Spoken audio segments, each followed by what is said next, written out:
കുമ്പള മാവിനക്കട്ട സ്വദേശിയെ മംഗളൂരുവിലെ താമസ സ്ഥലത്ത് മരിച്ച നിലയിൽ കണ്ടെത്തി. കൈഞ്ഞരമ്പ് മുറിച്ച് തൂങ്ങിയതാവാമെന്ന് സംശയിക്കുന്നു. കദ്രി പോലീസ് കേസെടുത്ത് അന്വേഷണം ആരംഭിച്ചു. കുമ്പള മാവിനക്കട്ട സ്വദേശിയെ മംഗളൂരുവിലെ താമസ സ്ഥലത്ത് ജീവനൊടുക്കിയ നിലയിൽ കണ്ടെത്തി.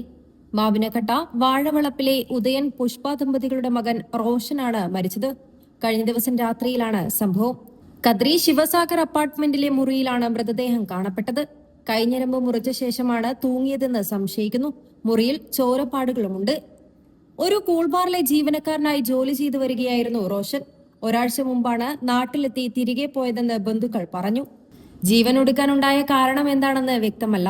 കദ്രി പോലീസ് കേസെടുത്ത് അന്വേഷണം ആരംഭിച്ചു. News 14 live Kasaragod.